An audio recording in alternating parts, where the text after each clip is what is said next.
जय माता की, राधे राधे आप सभी को। तो आज है मेरा प्रदोष व्रत। प्रदोष व्रत में मैं सुबह कैसी पूजा करती हूँ वही आज मैं आप सबको वीडियो शेयर करूँगी। तो सारे भगवान जी का स्नान वगैरह मैंने करा दी हूँ और तुलसी माता को और सूर्य नारायण भगवान को यहाँ पे मैं जल दे दी हूँ। अब मैं भोलेनाथ जी का अभिषेक करूँगी। तो एक थाली ले ली हूँ, उसके अंदर एक प्लेट रखूँगी और ये जलरी को मैंने क्लीन करके अच्छे से रख दी। सारे जन को ये रहता है कि शाम को ही संध्या काल में ही अभिषेक करते हैं, पूजा करते हैं, लेकिन ऐसा नहीं करना चाहिए। जब आपका प्रदोष व्रत हो तो सुबह भी करना पूजा उतने ही जरूरी रहता है जितना कि शाम का। प्रदोष काल का थोड़ा सा महत्व रहता है, लेकिन सुबह का भी पूजा का बहुत बड़ा महत्व रहता है। तो सबसे पहले मैं जल चढ़ाऊंगी सादा जलहरी पर, जहाँ पे अशोक सुंदरी और गणपति कार्तिकेय इन तीनों जन का स्थान है।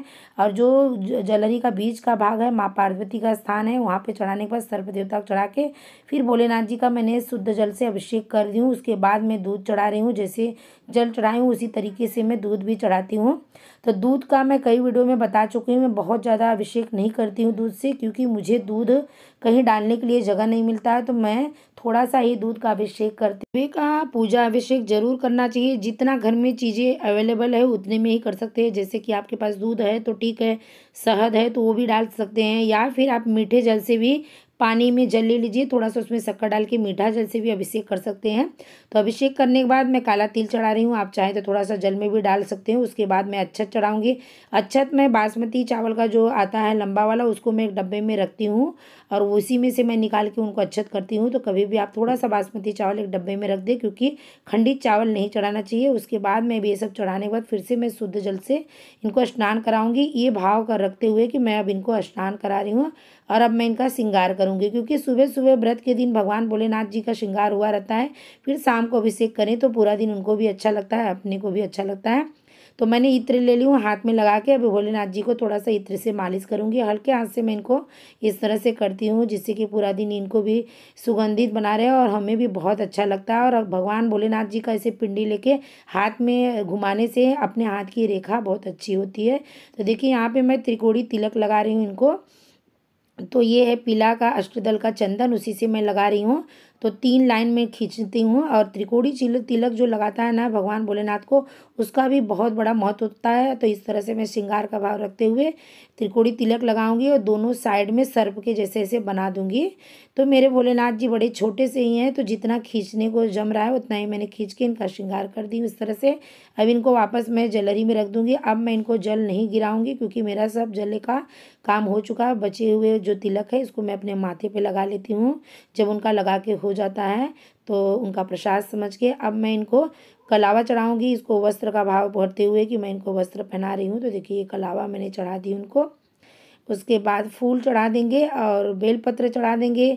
जो भी आपके पास चीज़ें हैं उसमें से आप चढ़ा सकते हैं, ऐसा नहीं कि सब चीज़ डालना ज़रूरी है। आज बिल्कुल कम सी चीज़ों में मैं बता रही हूँ कि मैं सुबह का तो बहुत ज़्यादा चीज़ें नहीं डालती हूँ।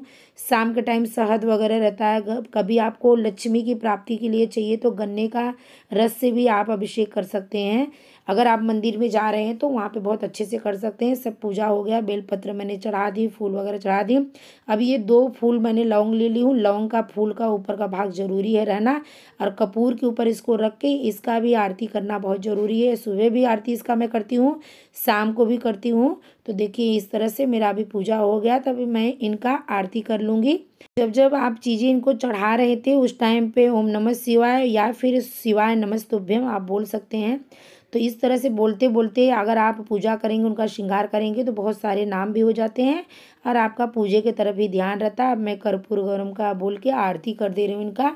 इतना मेरा हर प्रदोष व्रत को सुबह का रहता है, तो मैं इस तरह से सुबह का कर लूँगी। फिर शाम के टाइम में कई वीडियो भी मैं भी शेयर की हूँ और थोड़ा सा आपको बता दे रही हूँ। शाम को मैं इनका इसी तरीके से अभिषेक करती हूँ, इसमें 1-2 चीज़ें एक्स्ट्रा कर देती हूँ और बाकी चीज़ें मैं ले जाके मंदिर में भी करती हूँ। तो देखिए लौंग का फूल मैं यहाँ पे जला दी हूँ, ये पूरा जल गया। और मैंने भोग मतलब पीछे से चढ़ा रही हूँ, पहले मुझे भोग लगाना था फिर आरती करना था, क्योंकि कभी कभी ध्यान से आगे पीछे हो जाता है। तो मैं अभी भोग इनको दिखा के आचमनी कर दी हूँ। अब इनको मैं उठा के जहाँ इनका स्थान है वहाँ पे रखूँगी। मात्र 5 से 10 मिनट इस दूध में रहेंगे। उसके बाद मैं इनको यहाँ से निकालूंगी, अच्छे से खाली करके इनको साफ पानी से धुलूंगी। धुलने के बाद फिर से मैं इनमें जल भर के रख दूँ। तो ये मेरा भी कपूर जल के हो जाएगा। तो इसी में मैं एक देसी घी का दीपक वापस जला के और भोलेनाथ जी को फिर से आरती दिखा देती हूँ और सभी भगवान जी को आरती दिखा देती हूँ। इसी तरह से मैं हर प्रदोष व्रत में सुबह भी करती हूँ। अगर आप भी प्रदोष व्रत रखते हैं और सुबह का पूजा नहीं करते हैं तो सिंपल सादा ही करें, लेकिन ज़रूर करें। बस मेरा यही था सुबह का प्रदोष व्रत का पूजा। अगर आप सबको थोड़ा भी पसंद आया होगा तो चैनल को लाइक सब्सक्राइब जरूर करें। जय माता की, राधे राधे।